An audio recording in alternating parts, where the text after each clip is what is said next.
നമ്മൾ ഇന്ന് കട്ട് ചെയ്യാൻ പോകുന്നത് 36 സൈസ് വരുന്ന ഒരു ബ്ലൗസിന്റെ മെഷർമെന്റ് ആണ്. അപ്പോൾ അതിന് നമുക്ക് കുറച്ച് ടൂൾസ് ആവശ്യമാണ്.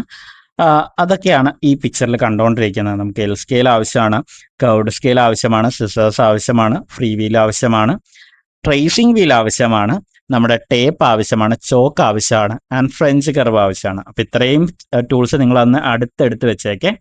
അപ്പം നമുക്ക് ആദ്യത്തെ പണി എന്ന് പറയുന്നത് ഷോൾഡർ ലൈൻ വരക്കുക എന്നുള്ളതാണ്. അപ്പം അതിന് വേണ്ടിയിട്ട് നമ്മളൊരു നോർമൽ ഹൊറിസോണ്ടലി ഒരു ലൈൻ വരക്കണം. അതാണ് നമ്മുടെ ഷോൾഡർ ലൈൻ എന്ന് സങ്കല്പിക്കുക. അപ്പോൾ ഷോൾഡർ ലൈൻ കറക്റ്റ് ആയിട്ട് വരക്കാൻ വേണ്ടിയിട്ടാണ് നമ്മൾ എന്ത് ഉപയോഗിക്കുന്നത്? എൽ സ്കെയിൽ ഉപയോഗിക്കുന്നത്. അപ്പോൾ അത് വെച്ചിട്ട് സ്ട്രെയിറ്റ് ആയിട്ട് നമ്മളൊരു ലൈൻ വരക്കുക. ഇതാണ് നമ്മുടെ ഷോൾഡർ ലൈൻ എന്ന് പറയുന്നത്. അപ്പം ശ്രദ്ധിക്കുക, വളഞ്ഞു പോകരുത്. വളഞ്ഞു പോയി കഴിഞ്ഞാൽ ഫുൾ പാറ്റേൺ തെറ്റും. അപ്പോൾ അത് സ്ട്രെയിറ്റ് ആയിരിക്കണം. ദെൻ അടുത്തത് ബ്ലൗസിൻ്റെ ലെങ്ത് ആണ് നമുക്ക് എടുക്കേണ്ടത്. ബ്ലൗസിൻ്റെ ലെങ്ത് ഞാൻ എടുത്തിരിക്കുന്നത് 14 ആ 14ൻ്റെ കൂട്ടത്തിൽ 1 ഇഞ്ച് കൂടെ കൂട്ടിയിട്ട് 15 ഇഞ്ചാണ് നമ്മൾ എന്തെടുക്കുന്നത്? ബ്ലൗസിൻ്റെ ലെങ്ത് എടുക്കുന്നത്. കാരണം എന്താണെന്ന് വെച്ച് കഴിഞ്ഞാൽ നമുക്ക് സീം അലവൻസ് സെപ്പറേറ്റ് ഇടേണ്ടി വരില്ല. ഈ ഒരു പാറ്റേൺസ് നമ്മൾ ഇങ്ങനെ കട്ട് ചെയ്യുവാണെങ്കിൽ നമുക്ക് സെപ്പറേറ്റ് ആയിട്ട് എന്ത് ചെയ്യേണ്ട, അലവൻസ് ഇട്ട് കട്ട് ചെയ്യേണ്ട ആവശ്യം വരുന്നില്ല. ഇപ്പോൾ പാറ്റേൺ പേപ്പറൊക്കെയാണ് നമ്മൾ ചെയ്യുന്നതെങ്കിൽ നമുക്ക് വിത്തൗട്ട് സീം നമുക്ക് ചെയ്തെടുക്കാം. പക്ഷേ ഇപ്പം മെറ്റീരിയലിലൊക്കെ കട്ട് ചെയ്യാൻ നേരത്ത് നമുക്കത് ബുദ്ധിമുട്ടായിരിക്കും. അപ്പോൾ അതിന് വേണ്ടിയിട്ടാണ് നമ്മളിങ്ങനെ ചെയ്യുന്നത്, പ്രത്യേകിച്ച് ബ്ലൗസിൻ്റെയൊക്കെ പാറ്റേൺസ് ചെയ്യുന്ന സമയത്ത്. സോ നമ്മൾ എന്ത് ചെയ്യണം? ലെങ്ത് എടുക്കണം. എത്രയാണ്? 15 നമ്മൾ എടുത്തിരിക്കുന്നത്. 14 നമുക്ക് വേണ്ടത്. 1 ഇഞ്ച് കൂടെ കൂട്ടി 15 എടുത്തു. ഇനി അടുത്തതെന്ന് പറയുന്നത് ഷോൾഡർ ആണ്.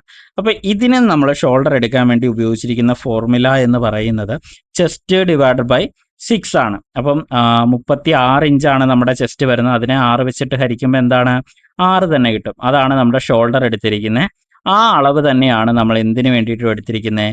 ആം ഹോളിന് വേണ്ടിയിട്ടും എടുത്തിരിക്കുന്നത്. അതായത് ആം ഹോൾ ലൈനായിട്ട് അതേ മെഷർമെൻറ്റ് തന്നെയാണ് എടുത്തിരിക്കുന്നത്. യൂഷ്വലി നമ്മുടെയൊക്കെ പറയാറുണ്ട് ഒരു 1/4 ഇഞ്ച് കുറയ്ക്കണമെന്ന്. അതിൻ്റെ ആവശ്യമില്ല. കാരണം എന്താണെന്ന് വെച്ചാൽ നമ്മൾ ഷോൾഡർ സ്ലോപ്പായിട്ട് ഒരു 1/2 ഇഞ്ച് നമ്മൾ ചരിച്ച് കട്ട് ചെയ്യുന്നുണ്ടല്ലോ. അപ്പം അത് അതിൽ കോമ്പൻസേറ്റ് ആയിക്കോളും. ഇനി അടുത്തത് ചെസ്റ്റ് ലൈനാണ്. അപ്പം ആം ഹോൾ ലൈൻ എവിടെ അവസാനിക്കുന്നു അവിടുന്ന് നമ്മൾ ഹൊറിസോണ്ടലി ഒരു ലൈൻ വരക്കണം. അതാണ് നമ്മുടെ ചെസ്റ്റ് ലൈൻ എന്ന് പറയുന്നത്.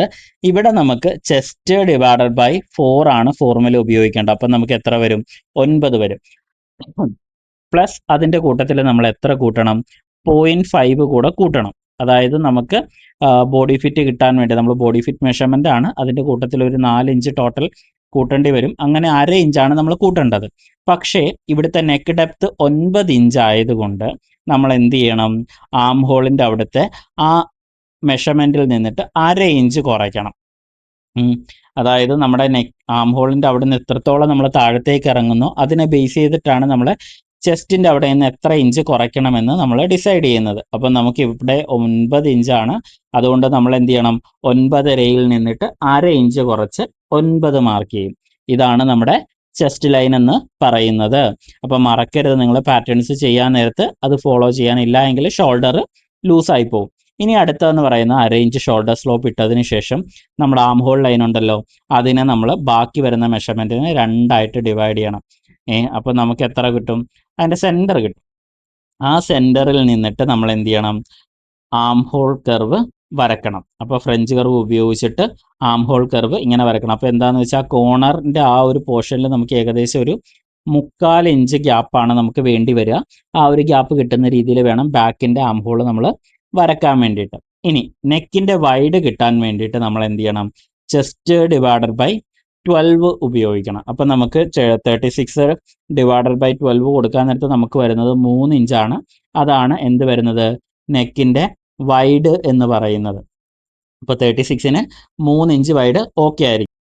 ഇനി ഇവിടുന്ന് നേരെ താഴത്തേക്ക് 9 ഇഞ്ച് മാർക്ക് ചെയ്യാം. താഴത്ത് നമുക്ക് വൈഡ് വരുന്നത് ഇതേ സെയിം തന്നെയാണ്, 3 ഇഞ്ചാണ്. 3 ഇഞ്ചിൻ്റെ വൈഡ് വരച്ചു. എന്നിട്ട് നമ്മൾ എന്ത് ചെയ്യണം? മുകളിൽ നിന്ന്, അതായത് നമ്മുടെ ഷോൾഡറിൻ്റെ ആ പോർഷനിൽ നിന്ന് നേരെ താഴത്തേക്ക് നമ്മൾ ഒരു ലൈൻ കൊടുക്കുക. അപ്പോൾ നമുക്ക് കറക്റ്റ് 9 ഇഞ്ച് തന്നെ നെക്ക് കിട്ടും. ഇനി നമുക്ക് ഈ പറഞ്ഞ പോലെ സീം അലവൻസ് നമുക്ക് 1/2 ഇഞ്ച് നമ്മൾ കുറയ്ക്കണമല്ലോ. അതായത് നമുക്ക് തയ്ക്കാനുള്ളൊരു തയ്യൽ തുമ്പ് വേണം. അപ്പോൾ എന്ത് ചെയ്യണം? 9ൽ നിന്നിട്ട് ഒരു 1/2 ഇഞ്ച് കുറയ്ക്കണം. നമ്മൾ 1/2 ഇഞ്ച് കുറച്ചിട്ട് നമ്മൾ എന്ത് ചെയ്യണം? നെക്ക് മാർക്ക് ചെയ്യണം. 1/2 ഇഞ്ച് കുറച്ച് 8.5 നമ്മൾ എന്ത് ചെയ്യണം? നമ്മൾ ഈ പറഞ്ഞ പോലെ നമ്മുടെ ആം ഹോൾ ഉപയോഗിച്ച് ഫ്രഞ്ച് കർവ് ഉപയോഗിച്ചിട്ട് നമ്മൾ നല്ലൊരു കർവ് വരച്ചെടുക്കണം. അപ്പൊ ഇതിങ്ങനെ ഇതിന്റെ ഉള്ളിൽ നിൽക്കുന്ന രീതിയിൽ വേണം നമ്മൾ വരച്ചെടുക്കാൻ വേണ്ടിയിട്ട്. ഇതിന്റെ അകത്ത് നമുക്ക് ഏത് ഷേപ്പ് വേണമെങ്കിലും ചെയ്യാം. സ്ക്വയർ ചെയ്യണമെങ്കിൽ ചെയ്യാം, ഇല്ലെങ്കിൽ ഡയമണ്ട് ചെയ്യണമെങ്കിൽ ചെയ്യാം. എല്ലാം ഈ ഒരു പാറ്റേണിൽ നിൽക്കുന്ന ഈ ഒരു കോളത്തിനുള്ളിൽ നിൽക്കുന്ന രീതിയിൽ ചെയ്യണം. ഇനി ഷോൾഡർ സ്ലോപ്പ് വരച്ചു. ഇനി അടുത്തതെന്ന് പറയുന്നത് നമുക്ക് ആം ഹോൾ ഒന്ന് അളന്ന് നോക്കാം. നമുക്ക് വേണ്ടത് 7.6 നമുക്ക് ഫിനിഷിങ്ങിൽ വേണ്ടത്. അപ്പോൾ അതിൻ്റെ കൂട്ടത്തിൽ നമുക്കൊരു 8 വന്നിട്ടുണ്ട്. അപ്പോൾ അത് കറക്റ്റ് ആയിരിക്കും. കാരണം എന്താണെന്ന് വെച്ചാൽ ഒരു 1/2 ഇഞ്ച് നമുക്ക് ലൂസ് വേണം. എങ്കിൽ മാത്രമേ നമുക്ക് കൈ പൊക്കാനും താത്താനും ഒക്കെ പറ്റുള്ളൂ. ഇല്ല എങ്കിൽ ഭയങ്കരമായിട്ട് ടൈറ്റായിട്ട് പിടിച്ച് നിൽക്കും. അപ്പം നമുക്ക് ആ മെഷർമെൻറ്റ് കറക്റ്റ് ആയിരിക്കും. ഇനി അടുത്തത് വേസ്റ്റ് മെഷർമെൻ്റ് ആണ്. വേസ്റ്റ് കിട്ടാൻ വേണ്ടിയിട്ട് നമ്മൾ എടുക്കുന്ന ഫോർമുല എന്ന് പറയുന്നത് വേസ്റ്റ് ഡിവൈഡഡ് ബൈ 4 ആണ്. അതിൻ്റെ കൂട്ടത്തിൽ നമ്മൾ ഒരു മെഷർമെൻറ്റും കൂട്ടൂല. ആൻഡ് നമ്മൾ വേസ്റ്റിൽ വേസ്റ്റ് ഡാട്ട് കൊടുക്കുന്നുണ്ട്. അപ്പം നമ്മൾ എന്ത് ചെയ്യണം? Waste divided by 4. അപ്പം നമുക്കൊരു 7.5 വരുന്നത്. നമ്മുടെ വേസ്റ്റ് എന്ന് പറയുന്നത് 30 30 ഡിവൈഡഡ് ബൈ 4 എന്ന് പറയുന്നത് 7.5. അതിൻ്റെ കൂട്ടത്തിൽ 1 ഇഞ്ച് ഡാട്ടിന് വേണ്ടി നമ്മൾ കൂട്ടും. അപ്പോൾ എത്രയായി? 8.5 കിട്ടും. ഈ 8.5നെ നമ്മൾ എന്ത് ചെയ്യണം? 2ആയിട്ട് ഡിവൈഡ് ചെയ്തിട്ട് ആ പോയിന്റിൽ നിന്ന് മുകളിലേക്ക് നമ്മളൊരു 4 ഇഞ്ച് മാർക്ക് ചെയ്യണം. അതാണ് നമ്മുടെ ഡാട്ട് ലൈൻ എന്ന് പറയുന്നത്. അതിൻ്റെ 2 വശത്തും 1/2 ഇഞ്ച് വെച്ചിട്ട് നമ്മൾ എന്ത് ചെയ്യും? സ്റ്റിച്ച് ചെയ്ത് മാറ്റും. ഇനി ഞാനിവിടെ തയ്യൽ തുമ്പായിട്ട് ഇടുന്നത് 1.25 ഇഞ്ചാണ്. നിങ്ങൾക്ക് 2 ഇഞ്ച് വരെ വേണമെങ്കിൽ ഇടാം. 1.25 കറക്റ്റ് ആയിരിക്കും നോർമലി. ഇത്രയുമാണ് നമുക്ക് എന്ത് ചെയ്യേണ്ടത്? ബാക്ക് പോർഷന്റെ പാറ്റേൺ ആയിട്ട് വരുന്നത്. ഇനി നമുക്കിത് കട്ട് ചെയ്തെടുക്കാം.